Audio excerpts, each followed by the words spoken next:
ॐ भूर्भुवः स्वः तत्सवितुर्वरेण्यं भर्गो देवस्य धीमहि धियो यो नः प्रचोदयात्। ॐ गुरुर्ब्रह्मा गुरुर्विष्णुः गुरुर्देवो महेश्वरः गुरुर्साक्षात् परब्रह्म तस्मै श्री गुरवे नमः।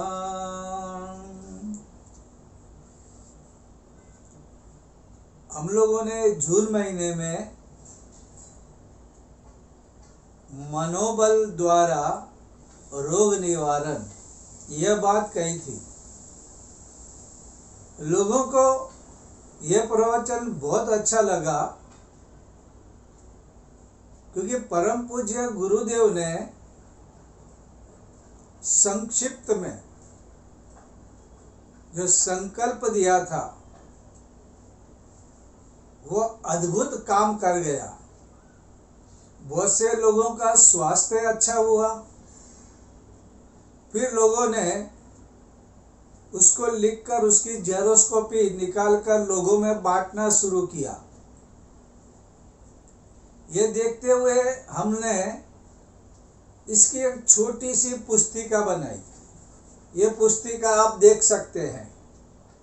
इसका टाइटल है मनोबल द्वारा रोग निवारण। इसमें परम पूज्य गुरुदेव के दिए हुए संकल्प और मनोबल के बारे में लिखा है। आप में से जो भी चाहे वे हमें फोन करके कहे, हम उनके पास भेज देंगे। आप भी पढ़िए और लोगों को पढ़ने दीजिए। ये हजारों लाखों में किताबें हमको बांटनी है। गुरुदेव के विचार भी फैलेंगे, गुरुदेव के बारे में लोग जानेंगे भी, और हम लोगों से मिलकर यह, क्योंकि आज की सबसे ज्यादा जरूरत यही है। आज बीमारियां फैली हुई है, मनोबल कमजोर हो गया है, नकारात्मक सोच बहुत बढ़ रही है। और ये नकारात्मक सोच क्या करती है, आदमी को और ज्यादा बीमार और बीमार आदमी को और ज्यादा कमजोर करती है। डॉक्टर अपनी तरह से काम कर रहे हैं, दवाएं अपना काम कर रही है, ये सब ठीक है, लेकिन मनोबल कमजोर होने से न डॉक्टर अच्छी तरह काम कर पा रहे हैं, न दवाएं अच्छी तरह काम कर पा रही है। इसलिए अगर लोगों का मनोबल बढ़े, अगर सकारात्मक विचारधारा उनके जीवन में आए और धर्म, विज्ञान और मनोविज्ञान इसका त्रिवेणी संगम मिलकर आरोग्य का स्नान करवाए तो ये बात बहुत अच्छी होगी। तो इसलिए ये हमारी पद्धति चल रही है। ये हजारों लाखों में आप लोग भी इससे ले, लोगों में बांटे, अपना मनोबल बढ़ाइए, लोगों का मनोबल बढ़ाइए। यह भी एक प्रभु कार्य है, परम पूज्य गुरुदेव का कार्य है। और परम पूज्य गुरुदेव ने इसे 1959 में लिखा था। 1959।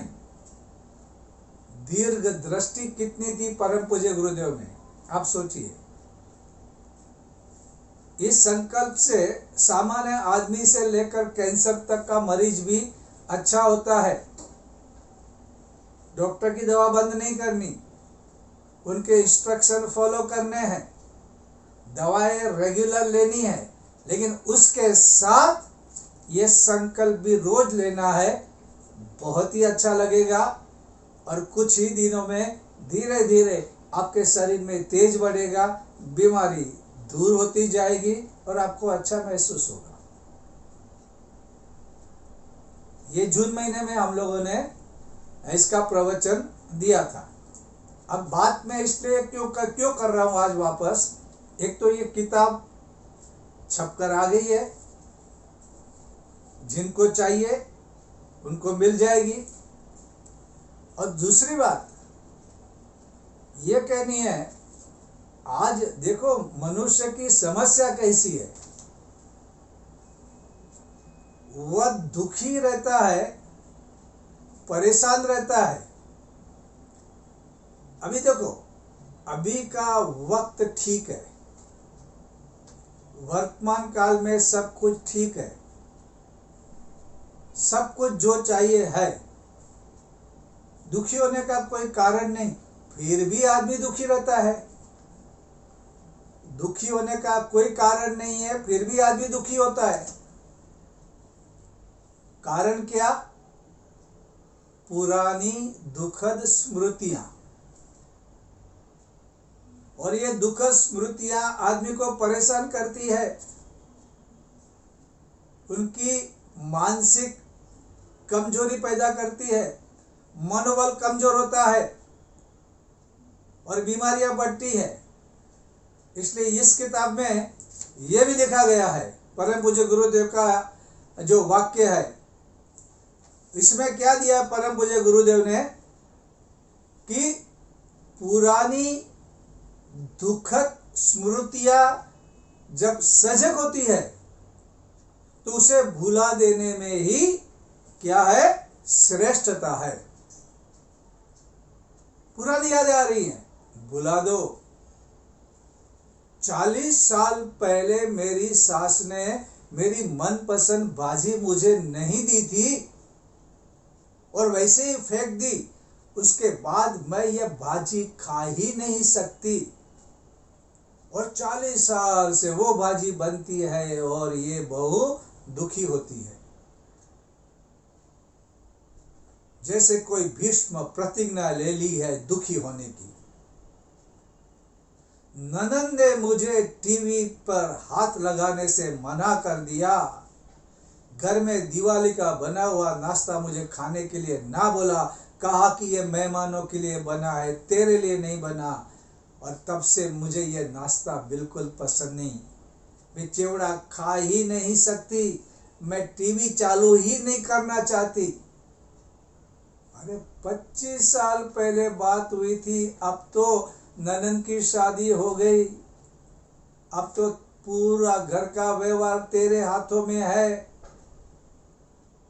टीवी तेरे पास 3 है, करना चालू, देखना नहीं।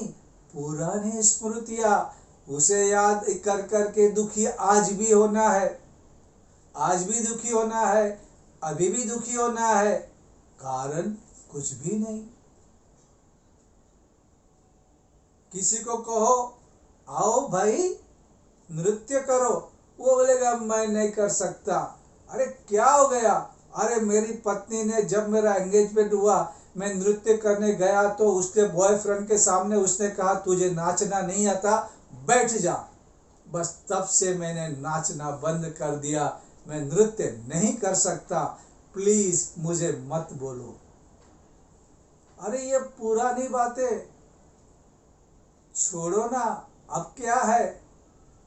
अब तो नया वातावरण, नए लोग, नए दोस्त, नया माहौल, अब नाचने का मौका है, नाचो, खुशियां मनाओ। लेकिन नहीं नाच सकता, ये पुरानी स्मृतियां। कभी काम पर बॉस ने अपमान किया, कभी पड़ोसी ने कुछ कहा, कभी रिलेटिव ने कुछ कहा, कभी आर्थिक लॉस हुई, कभी अपनों ने धोखा दिया, कभी अपने पराये बन गए। ये सारी बातें याद करके क्या मिलने वाला है, लेकिन जाने वाला बहुत है। ये सारी बातें हमारे शरीर में ग्रंथियां पैदा करती है। कभी कभी ये ग्रंथियां बड़ी होती है, ट्यूमर होता है, कैंसर होता है, घुटन में दर्द, हार्ट अटैक भी आ सकता है,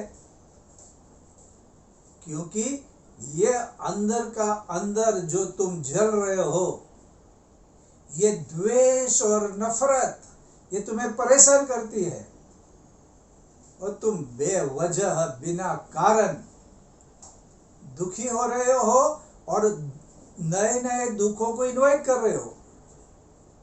आओ दुख आओ, आओ भयंकर बीमारियां आओ, आओ मुझे परेशानियां, मुझे और परेशान करो। क्यों ऐसा करना? बीत गया सो बीत गया, अब क्या है उसका? अब क्यों याद करना है? इसमें कोई सियाना नहीं बनता है। जाने दो ना, जीवन गतिशील है, नदी का पानी बहते रहता है, जीवन हर पल बदलता है, तो तुम क्यों नहीं बदल रहे हो? तुम तुम्हारे मन में उसी को पकड़ के क्यों बैठे हो? समय का पंछी उड़ता जाए, उड़ रहा है, तुम क्यों वो पुरानी बातों को पकड़ के बैठे हो? तुम सियाने हो, तुमको मालूम नहीं इसमें शारीरिक बीमारी आएगी और मन की बीमारियां भी आएगी। फिर तुम कहोगे अरे मेरे अंदर भूत प्रेत आ गया, चलो भूत प्रेत निकालते हैं। एक्चुअली ये तुम्हारी मन की बीमारी है। मनोवैज्ञानिक के पास जाना चाहिए, काउंसलिंग कराना चाहिए, लेकिन आप बोलेंगे नहीं, मन की बीमारी मुझे नहीं हो सकती। मन की बीमारी का अर्थ लोग रहते हैं पागल हो जाना। मन की बीमारी का अर्थ पागल हो जाना ऐसा नहीं होता है। एक स्वभाव बन जाता है जो बदलता नहीं। हर एक चीज का उल्टा अर्थ होता है। कुछ भी कहो उसका उल्टा अर्थ आराम से निकाल सकते हैं। मन के बीमार लोग उसका उल्टा अर्थ निकालेंगे। अगर आप कहेंगे मुझे मिठाई पसंद है, तो वो चिल्लाएगा इसका मतलब क्या? तुमको क्या लगता है? तुम क्या कहना चाहते हो? हमको मिठाई पसंद नहीं है, क्या समझते हो? खबरदार जो मेरे बारे में ऐसा बोला तो। अरे तेरे बारे में कोई कुछ नहीं बोला, हम तो हमारे बारे में बोले हमको मिठाई पसंद है। इसका मतलब तुमको मिठाई पसंद नहीं है ऐसा नहीं होता, लेकिन वे पकड़ लेंगे क्योंकि मन की बीमारी का एक लक्षण है। और इसलिए इसका जो कारण है कि पुरानी बातों को पकड़ के रखना। छोड़ो कल की बातें, कल की बात पुरानी हो गई। नए फूल खिल रहे हैं, सूरज की नई किरणें आ रही हैं, नदी में नया जल आ रहा है, सागर की नई लहरें आ रही है। तुम क्यों पुरानी बातें पकड़ के बैठे हो? छोड़ो छोड़ो और जीवन नया शुरू कर दो। आज सब कुछ ठीक है तो मजे ले लो। कल किसने क्या कहा, कल क्या हुआ, हो गया वो हो गया। और इसलिए हमें हमारा जीवन जो है ये बदलना चाहिए। ये बातें इस किताब में लिखी हुई है, छोटी सी किताब है लेकिन ये बातें लिखी है 1959 में गुरुदेव ने लिखी थी बातें। तो हम लोगों को क्या करना है, ये जो पहले जो कुछ भी हुआ उसके बारे में अभी नहीं सोचना है। अभी फिलहाल सब ठीक है तो मजे ले लो, दुखी होने की बात नहीं करो।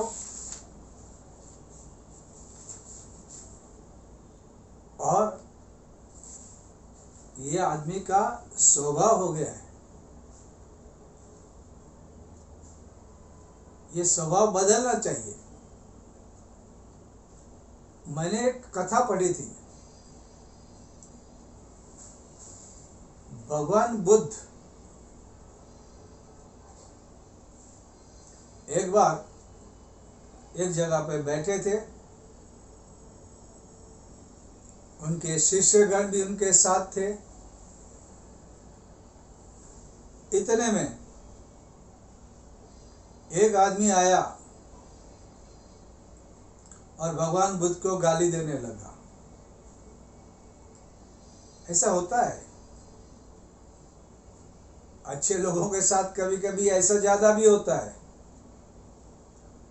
आप किसी का अच्छा करने जाओ और उसको अच्छा ना लगे, कहते हैं ना, सोते हुए आदमी को जगाओगे तो गाली ही देगा। कोई आदमी बेहोशी में गलत काम कर रहा है, आप अगर उनको सही रास्ता दिखा रहे हैं तो वो गुस्सा करेगा, क्रोध करेगा। तो आदमी आया, बहुत गुस्सा किया, बहुत सारी गालियां बोली और इतना वो क्रोध में था, उसके हाथ पांव कांप रहे थे। क्रोध में ऐसा ही होता है ना, बदन पूरा कांपता है, आंखें लाल लाल हो गई थी।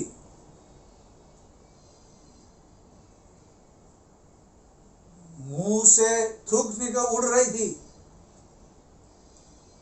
और ऐसा लग रहा था अभी वो आएगा और भगवान बुद्ध का गला दबा देगा। लेकिन भगवान बुद्ध शांत थे, प्रसन्न थे। उन्होंने शांत चेहरे से उसे गुस्सा करते हुए देखा और क्योंकि भगवान बुद्ध ने रिप्लाई नहीं दिया तो उसको और ज्यादा क्रोध आया, उसको अपमान लगा। मैं इतना गुस्सा कर रहा हूं और ये इसको कुछ भी नहीं हो रहा है। मेरे क्रोध से डरना चाहिए, कांपना चाहिए, माफी मांगना चाहिए, और इसको कुछ भी फर्क नहीं पड़ा है, हंस रहा है। और क्रोध आया, जोर से अपने हाथ जमीन पे पटक दिए, हाथ में से खून निकलने लगा, सर पटकने लगा और कुछ नहीं हुआ तो फिर चुपचाप चला गया। भगवान बुद्ध कुछ नहीं बोले। अब देखो, क्रोध एक छोटा सा पागलपन है। जब क्रोध शांत होता है तो आदमी को ख्याल आता है कि कुछ गलत किया। वो आदमी शांत हुआ, सवेरा हुआ, पंछी मधुर गीत गाने लगे, सूरज की किरणें सुनहरी रंग बिखेरने लगे और इसको पछतावा हुआ, मैंने ये क्या किया, उस आदमी ने मेरा क्या बिगाड़ा, मैंने इतना क्रोध किया फिर भी शांत रहे, कुछ गलती हो गई, मुझसे कुछ गलती हो गई, चलो फिर से जाते हैं, उनसे माफी मांग लेते हैं, क्षमा मांग लेते हैं और मुंह धोकर धीरे धीरे वह उठा और भगवान बुद्ध के पास गया। भगवान बुद्ध के पास जाकर हाथ जोड़ के खड़ा हो गया और कहा, आप मुझे माफ करें, कल मैंने बहुत सारे अपशब्द बोले, बहुत क्रोध किया, गलत व्यवहार किया, आप मुझे माफ करें, कल का व्यवहार सचमुच में खराब था, मुझे माफ करें। तो भगवान बुद्ध मुस्कुराए, बोले, तुम कौन हो, मैं तुम्हें नहीं पहचानता। उसने कहा, अरे आप मुझे नहीं पहचानते, मैं कल आया था, आपको गालियां दी, मैंने गंदी गंदी गालियां दी, थूका,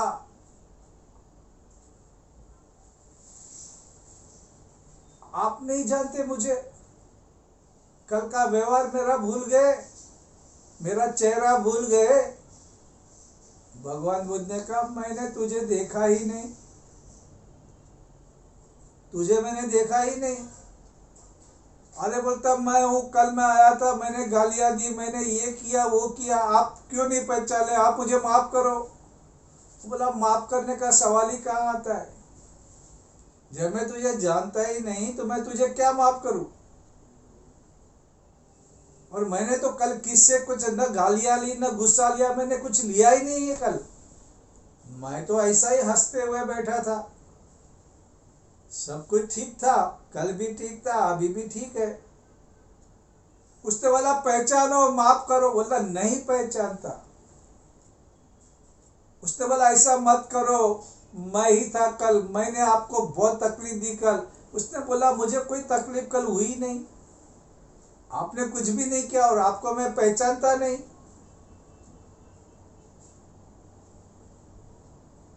और वो बेचारा पागल हो गया और बैठ गया। भगवान बुद्ध ने बोला तुझे अगर कुछ खाना पीना है तो खा पी ले, मैं तुझे नहीं पहचानता, तू चला जा यहां से। तो भगवान बुद्ध का जो शिष्य आनंद था, उसने कहा भगवान ये आप क्या कर रहे हैं, कल यही तो आदमी आया था, गाली गलौज किया, आपको मारने के लिए दौड़ा, थूका, आप क्यों ऐसा कर रहे हैं। बोला अच्छा तू पहचानता है, ये आदमी को देख रहा है। हाँ बोला देख रहा है, क्या है, भाषा में नम्रता है, भाषा कोमल है, पैर स्थिर है, हाथ जोड़े हुए है। ये आदमी को तूने कल देखा था?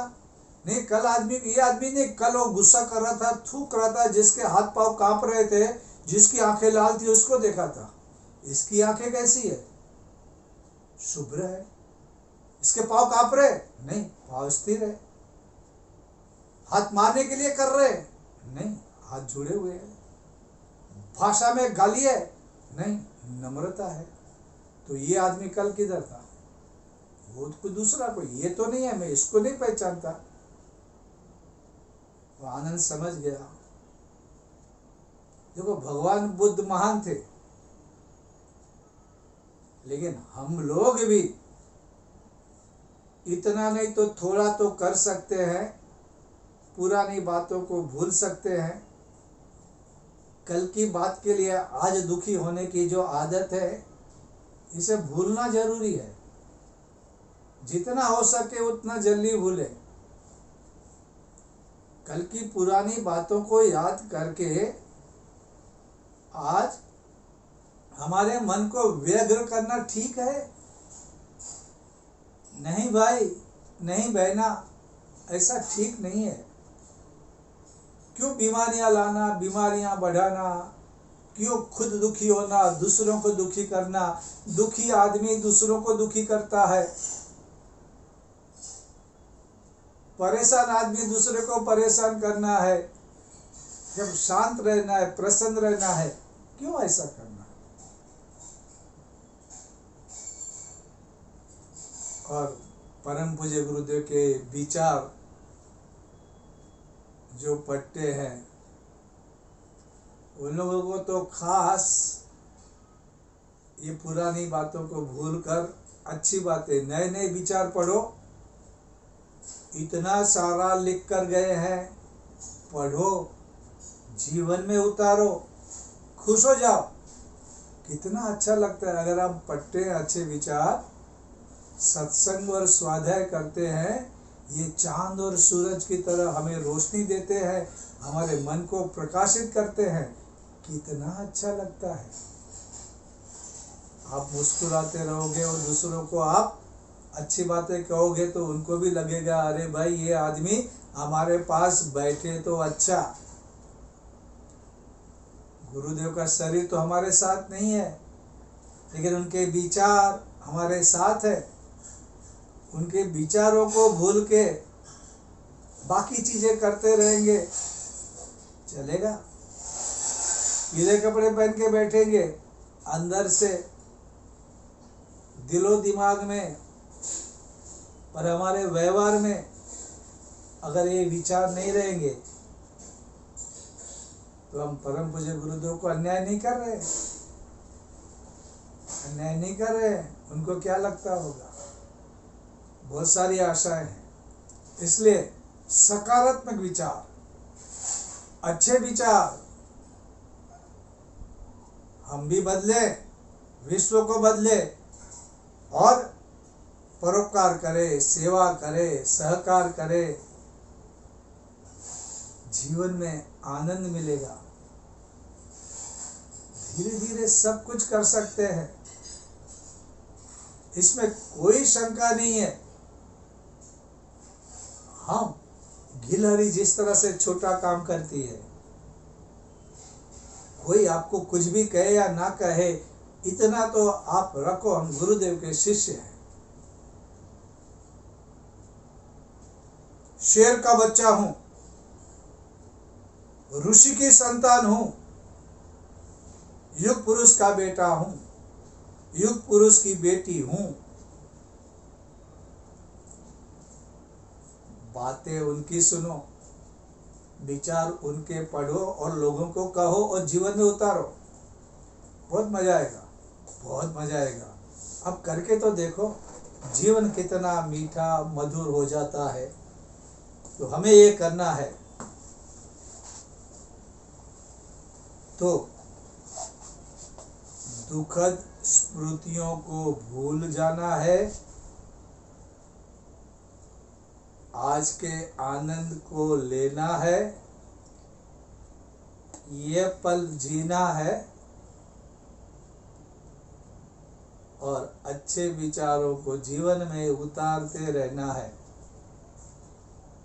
बहुत अच्छा लगेगा आपको भी और आपके आसपास के लोगों को। और मैं आपको और भी एक बात कहूँ, अगर आप ऐसे बनेंगे तो सिर्फ व्यक्ति नहीं, आपके आसपास के पशु, आपके आसपास की वस्तु भी आनंदमय बन जाएगी, पॉजिटिव एनर्जी देने लगेगी। आज के लिए बस इतना ही।